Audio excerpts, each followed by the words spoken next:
Capítulo 5. Quando Jane e Elizabeth se viram a sós, aquela que até então guardara uma certa reserva na sua apreciação do Sr. Bingley, abriu-se com a irmã e confessou-lhe quanto o admirava. Ele é exatamente como um rapaz deve ser, disse ela. Sensato, bem disposto e animado. E que modos os seus!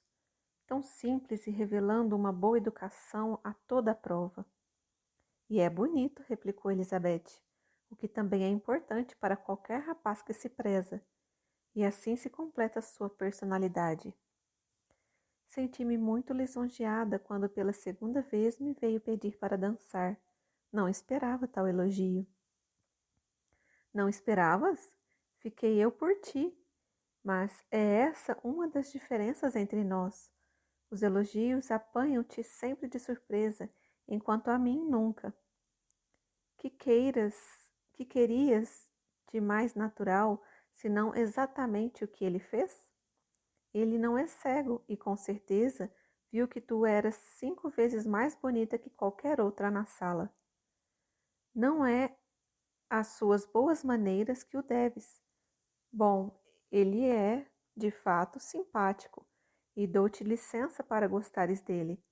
Não seria, aliás, a primeira pessoa estúpida de quem gostasses.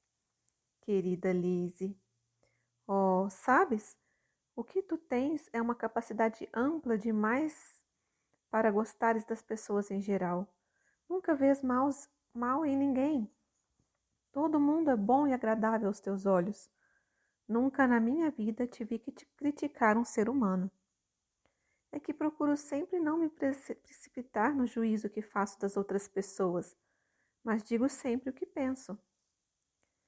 Isso eu sei eu, e é isso que me pasma, que tu, com o teu bom senso, possa ser tão cega perante os defeitos e asneiras dos outros. Fingir candura é vulgaríssimo e encontra-se a cada passo na vida. Mas ser cândida sem qualquer espécie de ostentação ou fim em vista, aproveitar o que há de bom numa pessoa e torná-lo ainda melhor, sem nada dizer sobre o mal, só tu és capaz.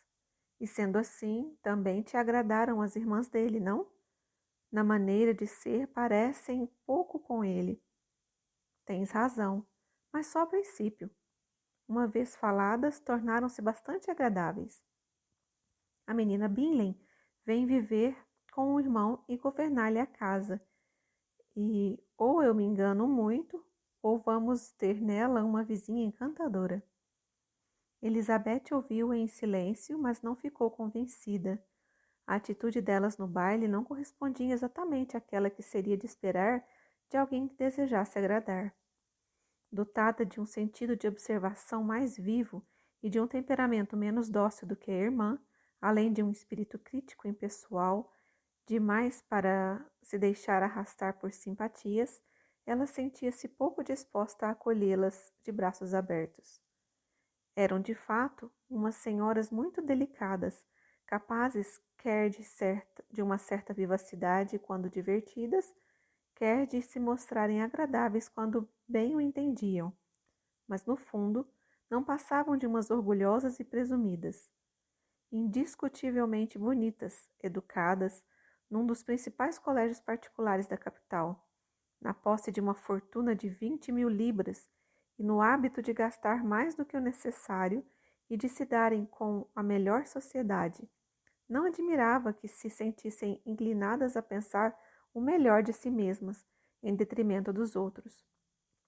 O fato de pertencerem a uma respeitável família do norte da Inglaterra ocorria-lhes mais frequentemente à memória do que o de que a fortuna de seu irmão e sua própria terem sido adquiridas pelo comércio. O Sr. Bingley herdara bens no valor de 100.000 libras de seu pai, que tencionara transformar parte em terras, mas não vivera o suficiente para o realizar. O filho comungava das mesmas ideias, e por várias vezes escolhera a região, mas, encontrando-se de momento provido de uma boa casa e gozando da liberdade de fazer o que melhor lhe aprovesse, havia quem, Entre os mais familiarizados com a brandura do seu caráter, não duvidasse de que ele acabaria o resto dos dias em Netherfield, deixando a aquisição das terras ao cuidado da geração seguinte. Suas irmãs ansiavam por o ver senhor de propriedades imensas. Contudo, embora presentemente ele não passasse de um simples locatário, nem a menina Billy se fazia rogada de presidir a sua mesa, nem o Sr. Hurst, a senhora Hurst, que casara com um homem de sociedade, mas sem fortuna, estava menos disposta a sempre que isso lhe conviesse, considerar como a sua a casa do irmão. O Sr. Billing atingira a maioridade ainda não mais 2 anos, quando, por recomendação acidental, se sentiu tentado a visitar a casa de Netherfield. Uma vez aí, mirou-lhe a fachada, percorreu os interiores, agradaram-lhe a situação e as salas principais. Satisfizeram-no as vantagens apontadas pelo proprietário e imediatamente a tomou. Entre ele e Darcy existia uma sólida amizade, apesar dos feitios diametralmente opostos. Bingley cativava Darcy pela brandura, franqueza e docilidade do seu caráter, se bem que nenhum houvesse que maior contraste oferecesse com o seu, e se bem com o que o seu nunca ele visse razão para queixa.